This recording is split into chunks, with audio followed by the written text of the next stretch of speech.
ക്രിക്ടോക്സ് തമിത്തിലേക്ക് എല്ലാവർക്കും സ്വാഗതം. അപ്പൊ ഇന്നാണ് ആ പോരാട്ടം, ആരാധകർ കാത്തിരുന്ന പോരാട്ടം. ഏത് പോരാട്ടം? ഡൽഹിയും പഞ്ചാബും. പറയാനുള്ള കാരണം എന്താണെന്നറിയോ? നിങ്ങൾക്ക് ഓർമ്മയുണ്ടാവും, രണ്ടാഴ്ച മുമ്പ് കളി നടന്നു 264 റൺസ് ഒരുത്തിന് അടിക്കുക, മറ്റവരെ ചേസ് ചെയ്യുക. ഇപ്പോൾ അതിന് റിവെഞ്ച് എടുക്കാൻ വന്നിട്ടാണ് ആ ഈ ഡൽഹി ഉള്ളത്. എതിരാളികാരെ പഞ്ചാബ് തന്നെ. മത്സരം ധർമ്മശാലയല്ല മത്സരം നടക്കുക. ഡൽഹിക്ക് അത് മാത്രമല്ല, ഇന്ന് വിജയിച്ചേ പറ്റൂ. ഇല്ലെങ്കിൽ മുംബൈയുടെ എൽ.എസ്.സിയുടെ നാട്ടിലേക്ക് മടങ്ങുന്ന മൂന്നാമത്തെ ടീമായിട്ട് ഡൽഹിക്ക് മാറാം. നമുക്ക് മത്സരത്തിലേക്ക് വന്നാൽ പിച്ച് റിപ്പോർട്ടും പ്രോബിൾ ലൈനപ്പും ടീം ന്യൂസൊന്നും വിശദമായിട്ട് നോക്കാം. ഇപ്പൊ ധർമ്മശാലയിലെ പിച്ചിലാണ് മത്സരം നടക്കുക. ഇപ്പൊ ഈ പിച്ച് കണ്ടീഷൻ വെച്ചിട്ട് വലിയ സ്കോർ വരാൻ തന്നെ ചാൻസ് ഉണ്ട് എന്ന് പറയുന്നത്. പക്ഷേ ഒരു പ്രശ്നം എന്താണെന്നറിയോ? അവിടെ ഇപ്പോ മഴ ചെറിയ രീതിയിൽ ഒരു ഭീഷണിയാണ്. അങ്ങനെയാണെങ്കിൽ ബൗളേഴ്സിന് ഇമ്പാക്ട് കിട്ടും. എന്നാൽ പോലും ഒരു 180, 190 പ്രതീക്ഷിക്കുന്നതിന് 200 പോലെ അത്ഭുതപ്പെടാനുമില്ല. പിന്നെ ഡൽഹിയെ സംബന്ധിച്ചിടത്തോളം ഇന്ന് വിജയിച്ചേ പറ്റൂ. അവരതിന് വേണ്ടിയിട്ട് എല്ലാ എറേഴ്സും അവര് ഫില്ല് ചെയ്ത് വരേണ്ട കാഴ്ചയാണ് ഇപ്പൊ കാണുന്നത്. അവർക്ക് പ്രശ്നങ്ങളുണ്ട്, അത് സമ്മതിച്ചേ പറ്റൂ. കാരണം എന്താ പറയുക, ഇപ്പൊ ഡേവിഡ് മില്ലർ അവർക്ക് ടീമിൽ ഇറക്കാൻ പോലും പറ്റുന്നില്ല. അങ്ങനത്തെ ഒരു ഇതായിപ്പോ അവരുടെ ടീമിൽ ഇപ്പോ. കാരണം മില്ലർ ഇറക്കണ്ടെങ്കിൽ നിസാങ്കിനെ പുറത്തിരുത്തണം. എന്തായാലും സ്റ്റെപ്സിനെ പുറത്തിരുത്തൂലല്ലോ. പിന്നെ സ്റ്റാർക്കിനെയും പുറത്തിരുത്തി എൻഗിഡിനെയും പുറത്തിരുത്തൂല.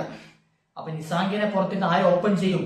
ഓപ്പണേഴ്സിന് ഇപ്പൊ സാഹിൽ പരാക്കിനെ 2 അവസരം കൊടുത്ത് അദ്ദേഹം കളിച്ചിട്ടില്ല.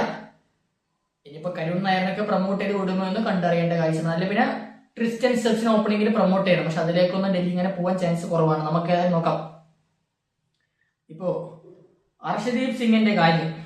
അർഷദീപ് സിംഗിനെതിരെ 2 പേർക്ക് മികച്ച സ്ട്രൈക്ക് റേറ്റ് ആണ്. ആയിരിക്കും 2 പേർക്ക്? KL രാഹുലിനും പത്തും നിസാങ്കക്കും. പിന്നെ യശ്വേന്ദ്ര ചാലിന്റെ കാര്യം. യശ്വേന്ദ്ര ചാൽ ആവട്ടെ നിതീഷ് റാണയ്ക്കെതിരെ വളരെയധികം റെക്കോർഡുള്ള പ്ലെയറുമാണ്. പിന്നെ അയ്യറിന്റെ കാര്യത്തിലേക്ക് വന്ന അയ്യർ ഇപ്പൊ ശരിയാണ്, കഴിഞ്ഞ 2-3 കളി അദ്ദേഹം ഫ്ലോപ്പ് ആണ്, അത് സംഭവിച്ചേ പറ്റൂ. പക്ഷേ അദ്ദേഹം കുൽദീപ് സ്ട്രഗിൾ ചെയ്യുന്നത് അല്ല, കുൽദീപ് നല്ല സ്ട്രൈക്ക് റേറ്റിനോട് ബാറ്റ് ചെയ്യുന്നുണ്ട്. പക്ഷേ കുൽദീപിന്റെ പ്രശ്നം എന്താണെന്നറിയോ? കുൽദീപ് ഓൾറെഡി ഈ സീസണില് നല്ല പ്രഷറിൽ നിൽക്കുന്ന ബോളറാണ്. അദ്ദേഹത്തിന് കൃത്യമായ ലൈനിൽ നിൽക്കുന്ന കിട്ടുന്നില്ല. അപ്പോൾ അയ്യറിനെ പോലത്തെ ബാറ്റ്സ്മാൻ വന്നാൽ അദ്ദേഹം കൂടുതൽ അത് കൺഫ്യൂഷനിലേക്ക് പോകും, അവർക്ക് പ്രഷർ പറ്റും. അപ്പോൾ കുൽദീപിന് ഒരു പക്ഷേ പുറത്തിരുത്താനുള്ള സാധ്യത കൂടുതലാണെന്ന് തന്നെ പറയേണ്ടി വരും. പിന്നെ അക്ഷർ പട്ടേൽ ആവട്ടെ, അക്ഷർ പട്ടേലിനെ അയ്യറിനെ മോശമല്ലാത്ത ഹിറ്റ് ചെയ്യും. പിന്നെ സ്റ്റോയിനസിന്റെ കാര്യം എടുത്ത് പറയണം നമ്മൾ. സ്റ്റോയിനസ് അവസാനത്തിന് 3-4 ഓവർ കൊണ്ട് അദ്ദേഹത്തിന് ഒരു 10 റൺസ് ഒക്കെ എടുക്കാൻ പറ്റും. അതിലുള്ള കേപ്പബിൾ കപ്പാസിറ്റി ഉള്ള പ്ലെയറാണ് സ്റ്റോയിനസ്. അത് നമ്മൾ പല കളികളിൽ ഈ ടൂർണമെന്റ് തന്നെ കണ്ടിട്ടുമുണ്ടല്ലോ. പിന്നെ രാഹുലിന്റെ കാര്യത്തിലേക്ക് വന്നാൽ, രാഹുൽ ഇപ്പോ 3rd ഹയസ്റ്റ് റൺ ഗെറ്ററാണ് ഈ ടൂർണമെന്റ്. അദ്ദേഹം മികച്ച രീതിയിൽ കളിക്കുന്നുണ്ട്. രാഹുൽ അവിടെ സ്ട്രൈക്ക് റേറ്റ് 150 പലപ്പോഴും രാഹുലിന്റെ പേരിൽ എല്ലാവരും വിമർശിക്കാറുള്ള കാര്യം എന്താ? സ്ട്രൈക്ക് റേറ്റ് കുറവല്ലേ. പക്ഷെ രാഹുൽ ഈ സീസൺ അത് ഏതായാലും 150 എത്തിയിട്ടുണ്ട്. അത് നമ്മൾ സംഭവിച്ചു പറ്റും. രാഹുല് ഇപ്പൊ കഴിഞ്ഞ കളി 2 കളി ഏറ്റുമുട്ടിയപ്പോൾ 152 റൺസിലേക്ക് എത്തുന്ന കാഴ്ച കണ്ടില്ലേ KL രാഹുൽ. പക്ഷെ ടീം പരാജയപ്പെട്ടത്, അത് മറ്റൊരു കാര്യം. പക്ഷെ രാഹുൽ മികച്ച ഫോമിലാണ് ഇപ്പൊ കളിച്ചുകൊണ്ടിരിക്കുന്നത്. പിന്നെ അർഷദീപ് സിംഗ് ആവട്ടെ, അർഷദീപ് സിംഗ് ഇപ്പൊ വേഴ്സ്റ്റ് IPL സീസൺ ആയിട്ടാണ് അദ്ദേഹം കണക്കാക്കപ്പെടുന്നത്. പക്ഷേ അർഷദീപ് സിംഗിനെ അവർ ഇന്ന് എന്തായാലും കളിപ്പിക്കാനുള്ള ചാൻസ് ഉണ്ട്. എന്തായാലും പുറത്തിരുത്താൻ സാധ്യത കുറവ് തന്നെയാണ്.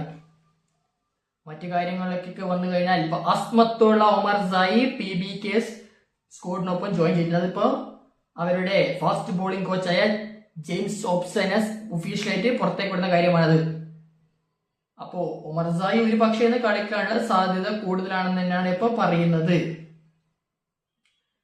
പിന്നെ ഡൽഹിയുടെ കാര്യത്തിലേക്ക് വന്നാൽ, ഡേവിഡ് മില്ലർ ഇന്ന് കളിക്കുമോ എന്ന് ചോദിച്ചാൽ, ഡേവിഡ് മില്ലർ ഒരു പക്ഷേ ഇന്ന് കളിക്കാനുള്ള സാധ്യത കൂടുതൽ തന്നെയാണ് പറയുന്നത്. കാരണം അവർക്ക് മസ്റ്റ് വിൻ മാച്ച് ആണ്. മില്ലറിനെ പോലത്തെ എക്സ്പീരിയൻസ് പ്ലെയർ അവർക്ക് അത്യാവശ്യവുമാണല്ലോ. അങ്ങനെയാണെങ്കിൽ നമുക്ക് 2 ടീമിന്റെ ഒരു പ്രോബബിൾ ലൈനപ്പിലേക്ക് വരാം.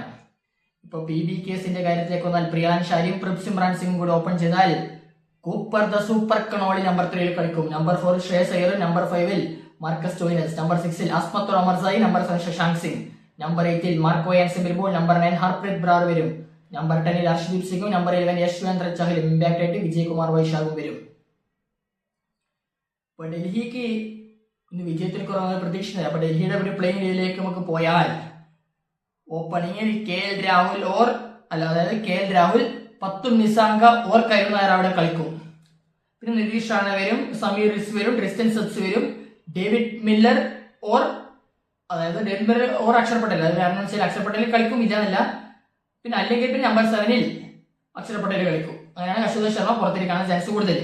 നമ്പർ 8 യുവരാജ് സിംഗ് വരുമ്പോൾ നമ്പർ 9 മിച്ചിൽ സ്റ്റാർക്കും നമ്പർ 10 കുൽദീപ് യാദവും വരും. നമ്പർ 11 ലുഗിയൻ ഗിഡി ഇമ്പാക്ട് ആയിട്ട് മുകേഷ് കുമാർ വരാനാണ് സാധ്യത കൂടുതൽ. ഒരു പക്ഷേ ചിലപ്പോൾ നമ്മൾ പറഞ്ഞാല് കുൽദീപിനൊക്കെ പുറത്തിരുത്താനുള്ള സാധ്യതയും കൂടുതൽ തന്നെയാണ്. അങ്ങനെയാണെങ്കിൽ നട്രാജൻ ടീമിനോടൊപ്പം ജോയിൻ ചെയ്യും.